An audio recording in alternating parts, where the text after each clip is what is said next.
নামাজে নবীর ধ্যান ধারণা আসা গরু গাদার ধ্যানের চেয়ে নিকৃষ্ট। একদল ইসলামের নামে আমাদের দেশে আছে, যাদের আকীদা হলো নামাজে নবীর ধ্যান ধারণা আসা গরু গাদার ধ্যানের চেয়ে নিকৃষ্ট। কেমন লাগলো? এই মশলাটা কোথায়? সিরাতে মুস্তাকিম নামে, এটা মূল কিতাব ফারসি, এটাকে দেওবন্দ থেকে আবার উর্দু ভাষায় তরজমা করা হয়েছে। আরেকটা কিতাব আছে আমাদের হাজারদারি থেকে বের হয়েছে, আল মনজুমাতুল মুখতাসারা। সকরিয়া থেকে একটা বের হয়েছে বাংলা ভাষায়, দুকা বরজন। আরেকটা বই আছে জখিরায়ে কারামত। এই সবগুলো আমার কাছে আছে। এরা লিখতেছে যে নামাজে নবীর ধ্যান ধারণা আসা গরু গাদার ধ্যানের চেয়েও কি নিকৃষ্ট। নাউজুবিল্লাহ বলছেন। আমি জিজ্ঞাসা করলাম, এই দাবার পিছনে কোরআন সুন্নাহর কোন দলিল আছে? কোরআন সুন্নাহ ইজমা থেকে একটা প্রমাণ দেখাতে পারবে না। তো হুজুর এটা কিভাবে বলা হলো? অনলি একটা যুক্তি, ওই নাস্তিকদের মতো অনলি একটা যুক্তি। ওরা কি যুক্তি দিল?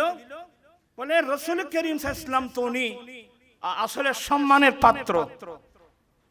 রাসূল করিম সাল্লাল্লাহু আলাইহি ওয়াসাল্লাম ইনি সম্মানের পাত্র। মুসলমানের অন্তরের মধ্যে নবীর মুহাব্বত একেবারে কি করে হয়ে গেছে, গেঁথে গেছে। কিন্তু গরু গাদা তো যুক্তিটা দেখেন, মনোযোগ সহকারে শুনবেন। গরু গাদা তো সম্মানের পাত্র না। গরু গাদাকে সম্মানের পাত্র? এই যুক্তিটা দেখেন, নবী কিন্তু সম্মানের পাত্র, গরু গাদা কিন্তু সম্মানের পাত্র না। তো নামাজ পড়তেছি আল্লাহর জন্য, এখানে যদি নবীর খেয়াল করা হয়, নবীর ধ্যান করা হয়, এটা সম্মানের সাথে আসবে। অতএব এ সম্মান, নামাজ পড়তেছে আল্লাহর জন্য, এখানে যদি আর কারো যদি সম্মান করা হয়, এটা শিরকের পর্যায়ে নিয়ে যায়। দেখেন অবস্থাটা। তো হলো কি? বলে গরু গাধা তো সম্মানের পাত্র না। তো নামাজের মধ্যে যদি নবীর খেয়াল ধ্যান আসে, তো গরু গাধা, নামাজের মধ্যে যদি গরু গাধার খেয়াল আসে, এটা তো সম্মানের সাথে আসবে না। বিদায় নামাজে নবীর ধ্যান ধারণার চেয়ে, নামাজে নবীর ধ্যান ধারণা করা গরু গাধার ধ্যানের চেয়েও নিকৃষ্ট। চিৎকার দিয়ে বলুন নাউজুবিল্লাহ। এই যুক্তির পিছনে কোনো কোরআনও নেই, এই যুক্তির পিছনে কোনো হাদিসও নেই, এই যুক্তির পিছনে কোনো ইজমায়ে উম্মত নাই। এটা একটা ওই নাস্তিকদের মধ্যে ভিত্তিহীন একটা যুক্তি। যেই মুহাদ্দিস, যেই মুফতি কোরআন বাদ দিয়ে, রাসূল পাকের সুন্নাত বাদ দিয়ে, ইজমা বাদ দিয়ে ওই নাস্তিকদের মতো একটা ভিত্তিহীন যুক্তির পিছনে যাবে, এরা নিজেরাই বেঈমান হয়ে হবে। তারপরে দোয়া করে যাব, আজকে বিশ্বের অনেক মুসলমান এই দলের অন্তর্ভুক্ত হয়ে এরা বিভ্রান্তি শিকার হচ্ছে। আপনি আজীবন নামাজ পড়লে কি হবে? আপনাদের আকীদা হলো, আপনাদের মুরব্বীদের আকীদা হলো নামাজের নবীর ধ্যান ধারণা আসা গরু গাদার ধ্যানের চেয়ে নিকৃষ্ট। ওরা হাদিসে পাককে শরীয়তের দলিল হিসেবে মানতে রাজি না। একটা দল আছে না, এটার নাম হলো, নাম দিয়েছে আহলে কোরআন।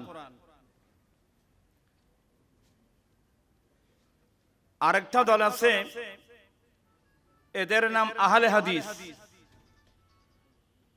আসলে সাধারণ পাবলিক কোথায় যাবে? একদল আছে, তাদের নাম হলো আহলে কোরআন। যারা আহলে কোরআন নাম রাখছে, এরা হাদিস শরীফ মানে না। আরেক দল আছে আহলে হাদিস, যারা মাযহাব মানে না। আলহামদুলিল্লাহ, আল্লাহর শুকর, আমাদের নাম হলো আহলে সুন্নাত ওয়াল জামাআ। আমাদের দলের নাম আহলে সুন্নাত কেন হলো? এটা অনেক লম্বা আলোচনা, আমি সংক্ষেপে বলবো। মহান রব্বুল আলামিনের যে দস্তুরে ইলাহি, আল্লাহর যেটা দস্তুর, এটাকে আল্লাহর কোরআনের মধ্যে সুন্নত বলেছেন। সুন্নাতাল্লাহ, এটাকে আল্লাহর সুন্নত বলেছেন। আল্লাহর দস্তুরকে আল্লাহ নিজেই সুন্নত বলেছেন। আপনারা সবাই মনোযোগ সহকারে শুনবেন। কোরআনে পাকের মধ্যে অসংখ্য আয়াতের মধ্যে আল্লাহ নিজের দস্তুরকে কি বলেছেন? সুন্নাত আল্লাহ। এখানে হবে সাহেব যারা আছেন আর তো বলতে নেই পারবেন আল্লাহর সুন্নাত। আবার রাসূল করিম সাল্লাল্লাহু আলাইহি ইসলামের দস্তুরের নামও সুন্নাত। খুব মনোযোগ সহকারে শুনবেন, এটাও সুন্নাত। আবার খোলাফায়ে রাশেদিনের দস্তুরের নামও কি? সুন্নাত। আলাইকুম বিসুন্নতি ওয়া সুন্নাতে খোলাফায়ে রাশেদিন আল মাহদিয়িন। তাহলে আমাদের নামটা হলো আহলে সুন্নাত। আহলে সুন্নাত কেন হলো? এখানে কোরআনে মজিদের আল্লাহর কিতাবও আছে, কারণ আল্লাহর দস্তুরও আছে। নবীর দস্তুরকেও কি বলা হয়? সুন্নাত বলা হয়। সাহাবা ইকরামের দস্তুরকেও কি বলা হয়? এই জন্য আমাদের দলের নাম আহলে সুন্নাহ। আহলে সুন্নাহ বললে এখানে আল্লাহর কিতাবও আছে, আমার রাসূলের সুন্নাতও আছে, সাহাবা ইকরামের সুন্নাতও আছে। এটা একটা জামে মানে একটা নাম আহলে সুন্নাত। এখন আসবে ওয়াল জামাআহ। এখান থেকে আমরা দুটো দলিল আল্লাহর, এক নম্বর হলো বিশ্বের মুসলমানের জন্য অকাট্য নির্ভুল দলিলের নাম হলো কিতাবুল্লাহ। এক নম্বর, আল্লাহর কিতাবের পরে বিশ্ব মুসলমানের অকাট্য আরেকটা দলিলের নাম সুন্নাহ। তাহলে আহলে সুন্নাতের মধ্যে কিতাবুল্লাহ এসে গেছে, সুন্নাত রাসূলও এসে গেছে, দুটো দলিল এখানে এসে গেছে। বাকি আরেকটা দলিল হলো ইজমা, ইজমায়ে উম্মত। একটা মসলা যদি আপনি না পান, সর্বপ্রথম একটা মসলা তালাশ করবেন আল্লাহর কিতাবে। আল্লাহর কিতাবে আপনি পাচ্ছেন না, তাহলে দ্বিতীয় নম্বরে রাসূল করিম সাল্লাল্লাহু আলাইহি ওয়াসাল্লামের সুন্নাতে, এবং সুন্নতে রাসূলের মধ্যে যদি আপনি পাচ্ছেন না, তাহলে তৃতীয় নম্বরে আমাদের কাজ হলো ইজমায়ে উম্মত। ইজমা উম্মত আমার রাসূল ডাইরেক্ট আমাদেরকে নির্দেশ দিয়েছেন, ইযা রাআইতুমুল ইখতিলাফা, যখন তোমাদের মধ্যে কোন একটা বিষয় নিয়ে, মাসলা মাসাইল নিয়ে যদি দ্বন্দ্ব হয়, ফাআলাইকুম বিসসাওয়াদিল আযম, তোমাদের উচিত হলো মুসলমানের যেটা সর্ববৃহৎ দল, সেই দলকে অনুসরণ করা। আপনি খুব মনোযোগ সহকারে শুনবেন। ইযা রাআইতুমুল ইখতিলাফা, যখন তোমরা মুসলমানের মধ্যে বিভিন্ন কোন একটা মাসলা নিয়ে যদি কি হয়, দ্বন্দ্ব হয়, কোরআন দিয়ে ফয়সালা করা যাচ্ছে না, হাদিস দ্বারা কি করা যাচ্ছে না, ফয়সালা করা যাচ্ছে না, তাহলে তৃতীয় নম্বর স্তর হলো যেই মাসলার মধ্যে অধিকাংশ উলামায়ে কেরাম যেখানে একমত হয়েছে, এটাকে ইজমায়ে উম্মত বলা হয়। সুবহানাল্লাহ বলুন, মাশাআল্লাহ। আমাদের সিফাতুল আলিয়া মাদ্রাসার মুফাসসির কোরআন আল্লামা গাজী দ্বীন মিল্লাত আল্লামা শফিউল আলম নিজামী সাহেব কিবলা, উনি তশরিফ এনেছেন। মাশাআল্লাহ, উনি মূল্যবান বক্তব্য রাখবেন। তা আমি এখন দিয়ে দিচ্ছি, একটা হলো ইজমা, ইজমায়ে উম্মত। রাসূল করিম, সবাই বলুন সাল্লাল্লাহু আলাইহি ওয়াসাল্লাম, অপর হাদিসের মধ্যে বলছেন, লা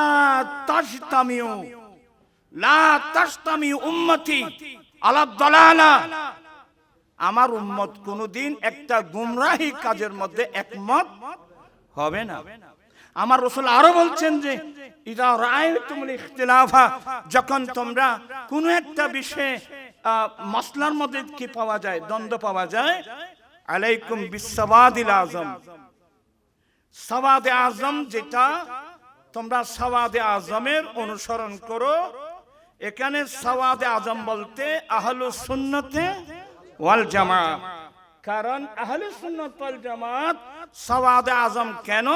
কেন আহলুস সুন্নাত বলতে হানাফি, শাফিঈ, মালিকি, হাম্বলি, এই চার মাযহাব ফুরুয়াতের মধ্যে অসংখ্য ইখতিলাফ দ্বন্দ্ব থাকলেও সবাই কিন্তু আকায়েদের মধ্যে ঐক্যবদ্ধ।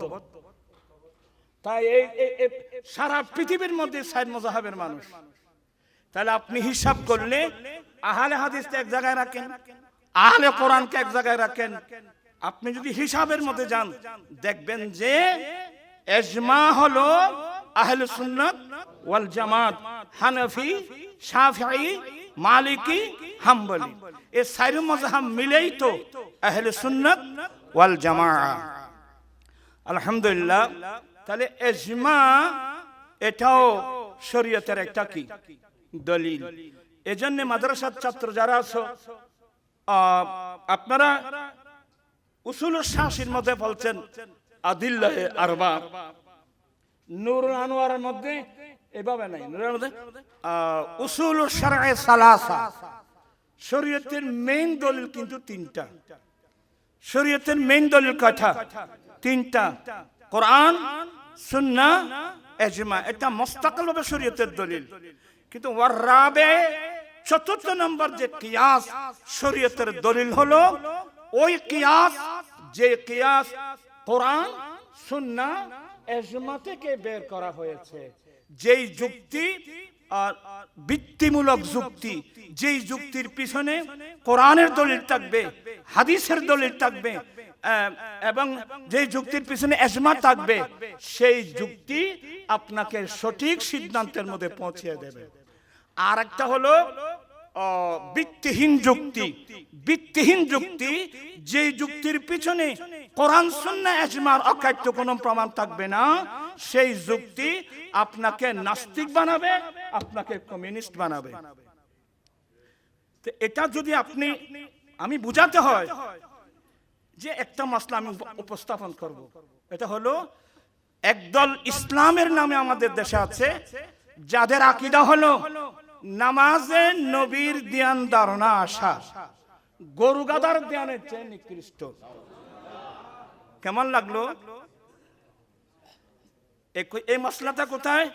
সিরাতে মুস্তাকিম নামে, এটা মূল কিতাব ফারসি, এটাকে দেওবন্দ থেকে আবার উর্দু ভাষায় তরজমা করা হয়েছে। আরেকটা কিতাব আছে আমাদের হাজারদারি থেকে বের হয়েছে, আল মনজুমাতুল মুখতাসারা। সকরিয়া থেকে একটা বের হয়েছে বাংলা ভাষায়, দুকা বরজন। আরেকটা বই আছে যখিরায়ে কারামত। এই সবগুলো আমার কাছে আছে। এরা লিখতেছে যে নামাজে নবীর ধ্যান ধারণা আসা গরু গাদার ধ্যানের চেয়েও কি নিকৃষ্ট। নাউজুবিল্লাহ বলছেন।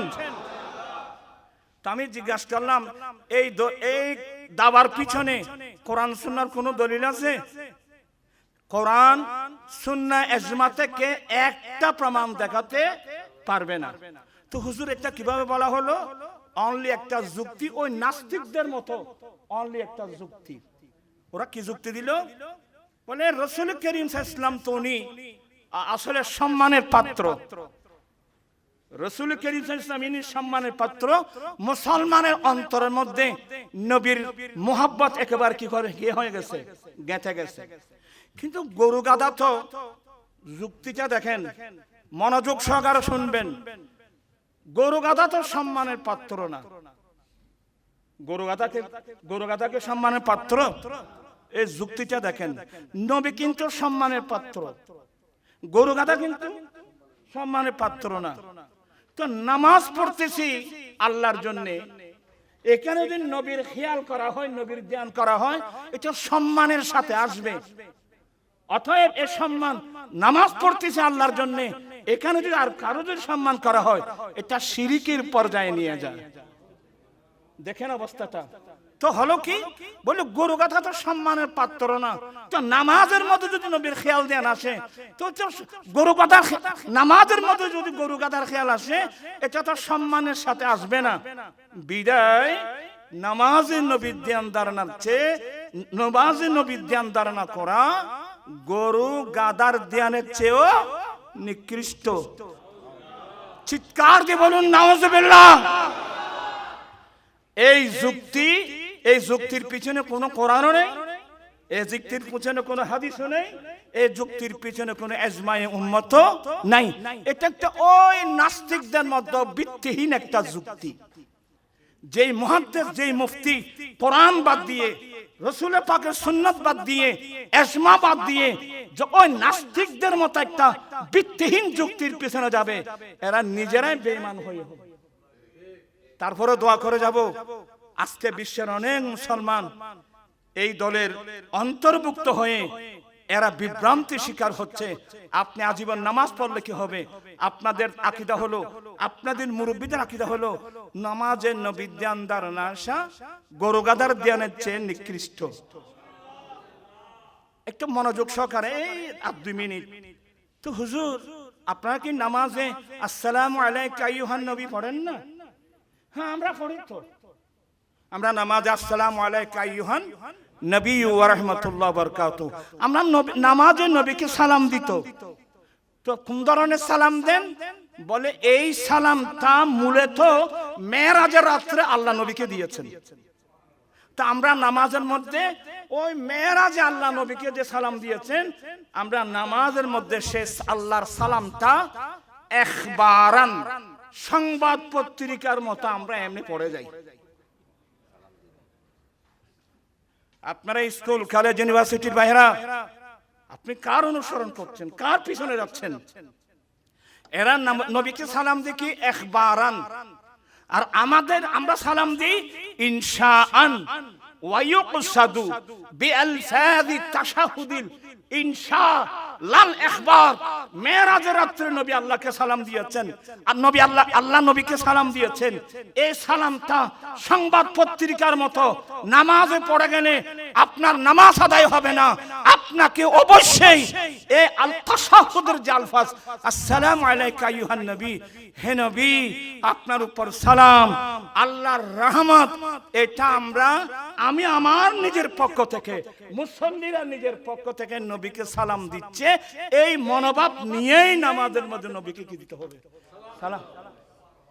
কোথায় দেখছেন ইমাম গাজ্জালি ওনার ইহয়াউল উলুম কিতাব খুলেন, উনি বলছেন যে এই নামাজি বান্দা, যখন তোমরা আত্তাহিয়া পড়বা, আত্তাহিয়াতু লিল্লাহি ওয়াস সালাওয়াতু ওয়াত তাইয়্যিবাত, যখন তোমরা নামাজে আত্তাহিয়া পড়বে, কি বুঝতেছেন? হে নামাজি বান্দা, তোমরা নামাজে যখন নবীকে তাশাহুদ পড়বে, আত্তাহিয়া পড়বে, আত্তাহিয়াতু লিল্লাহি ওয়াস সালাওয়াতু ওয়াত তাইয়্যিবাত, শারীরিক, মানসিক, কায়িক, যত জিসমি, রূহি, যত প্রকারের ইবাদত তাহিয়া আল্লাহর জন্য, এটা দেওয়ার পরে ইমাম গাজ্জালি বলছেন থামো, একটু থামো। ওয়াহদুরুন নবিয়্যা ওয়া শাখসুল কারীম বিকলবিক, তুমি মনে মনে তোমার কলবের মধ্যে রাসূল করিম সাল্লাল্লাহু আলাইহি সাল্লামকে হাজির করো তোমার কলবের মধ্যে।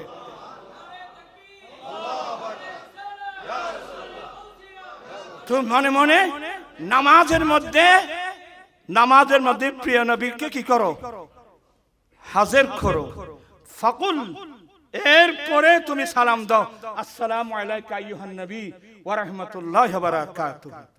শুধু আমাদের হুজুর না, আশরাফ আলী থানভী সে সুফিয়া ইকরামের একটা কওল নকল করেছেন, আল্লামা বদরুদ্দিন আইনি নকল করেছেন। আত্তাহিয়ার মুরাদ কি? যখন নামাজি আল্লাহু আকবার করে নামাজের নিয়ত বাঁধবে, শুরু হয়ে যাবে নামাজের আরকান আহকাম। রুকু সিজদা করে যখন আপনি নামাজের মধ্যে যখন বসবেন, কোদা করবেন, কোদা করে বলতে আত্তাহিয়াতু লিল্লাহি ওয়াস সালাওয়াতু ওয়াত তাইয়্যিবাত, জিসমি, রূহি, যত প্রকারের ইবাদত সবগুলো আল্লাহর জন্য। এই কথা বলা মানেই আল্লাহর হেরামের দরওয়াজা খুলে দেওয়ার পারমিশন চাওয়া। মাওলা, আমি আল্লাহু আকবার করে নামাজের নিয়ত করে এই যাবত যা করলাম, আল্লাহ তুমি আত্তাহিয়ার পর অর্থ হলো আল্লাহর হেরামের দরওয়াজা, আল্লাহর খাস হেরামের দরওয়াজা খুলে দেওয়ার পারমিশন চাওয়া। যখন আপনি বলবেন আত্তাহিয়াতু লিল্লাহি ওয়াস সালাওয়াতু ওয়াত তাইয়্যিবাত, এটা বলার সাথে সাথে আল্লাহর খাস হেরামের দরওয়াজা খুলে যাবে। যখন আল্লাহর হেরামের দরওয়াজা খুলে যাবে, তখন আল্লাহর হেরামের মধ্যে আল্লাহর হাবিবকে আপনি পেয়ে যাবেন, আমার রাসূলকে সে হেরামের মধ্যে পেয়ে যাবেন। ওখানে তো আল্লাহর মাহবুব আছে। আল্লাহ বলেন আসসালামু আলাইকা আইয়ুহান নবী ওয়া রাহমাতুল্লাহি ওয়া বারাকাতুহু। অন্তরের অন্তঃস্থকে মাহবুব নবী সালাম দিবেন। সালাম কি জন্যে?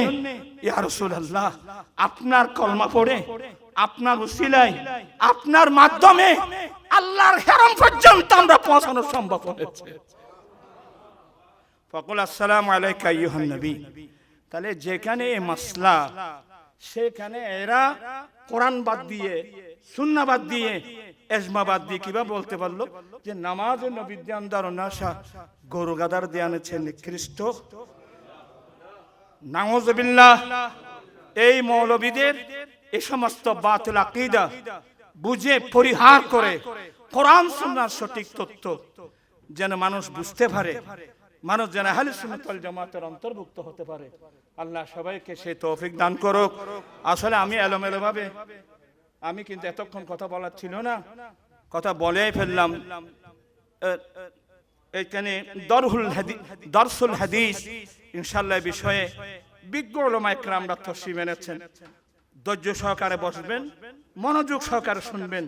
আল্লাহ সবাইকে কোরআন সুন্নাহ বুঝে সেই মোতাবেক আমল করার, ব্যক্তিগত জীবন, পারিবারিক জীবন, সমাজ জীবন, রাষ্ট্রীয় জীবন, সমাজনীতি, অর্থনীতি, রাষ্ট্রনীতি, রাজনীতি, শিক্ষানীতি, বাণিজ্য নীতি, পররাষ্ট্রনীতি, এক কথায় জীবনের প্রত্যেক ক্ষেত্রে যেন আমরা মুস্তাফার সুন্নাত মোতাবেক যেন আমরা চলতে পারি। আল্লাহ সবাইকে সেই তৌফিক দান করুক। এই আহ্বান জানিয়ে এই মাহফিলের সফলতা কামনা করে উলামা ইকরাম আসছেন, সামনে আর আসবে। প্রত্যেকের হায়াতের মধ্যে আল্লাহ প্রত্যেকের হায়াত দারাজি জন্য আল্লাহর কাছে দোয়া করে, যারা খুদ্দামুন নাসের ভাইয়েরা অনেক কষ্ট করে দেশে বিদেশ থেকে পর্যন্ত এই মাহফিলের আয়োজন করেছেন। অনেক ভাইরা তো এখানে নেই, কিন্তু দুবাই শহর থেকে দেখে আছে, আবুধাবি থেকে দেখতেছে, ওমান শহর থেকে দেখতেছে, সৌদিয়াতে দেখতেছে, যে যেখান থেকে দেখতেছে, প্রত্যেকের পক্ষ থেকে মাহফিল কবুল করুক। ওয়া আখিরু দাওয়ানা আনিল হামদুলিল্লাহি রাব্বিল আলামিন। একটা দাওয়াত দিয়ে যাচ্ছি, 10 তারিখ রবিউল আউয়াল শরীফের, আজকে তো 1 তারিখ না, 10 তারিখ আমার আঞ্জুমানে রাজবিয়ার উদ্যোগে প্রত্যেক বছর আমাদের আজাদে বাজারস্থ আজিজিয়া হাশিমিয়া মাদ্রাসার মাঠ থেকে আমরা একটা বিরাট জুলুস বের করি। আমার ভাই হেলাল আছে না, হেলাল তারা ওরা নিজেরাই গাড়ি নিয়ে যায়। আপনাদের এবার আমি আপনাদের সবাইকে দেখতে চাই এই জুলুসের মধ্যে আপনারা অংশগ্রহণ করবেন, জাতিকে উৎসাহিত করবেন। ডাইরেক্ট ইনডাইরেক্ট সুন্নিয়তের দর্শন যেন যারা বাতিল হয়ে গেছে তাদের কানে না, বিধর্মীদের কানে পর্যন্ত যেন এই স্লোগান চলে যায়, সবসে আও লাহমা রানবী সবসে বা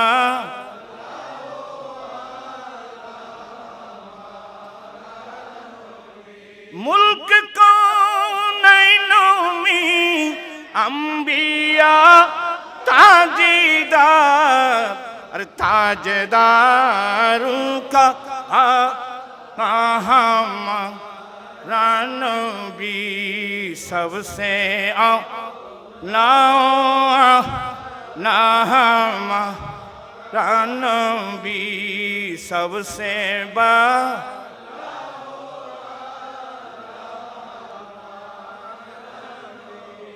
बुझ गई जिनके आगे सभी मशाले, अरे शम्मा वो लेकर आया हमारा नबी सबसे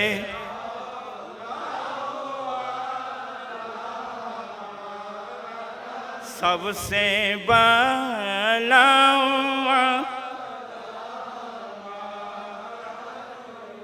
वा आखिरु दावाना अल्हम्दुलिल्लाहि। अस्सलामु अलैकुम व रहमतुल्लाहि व बरकातुहू।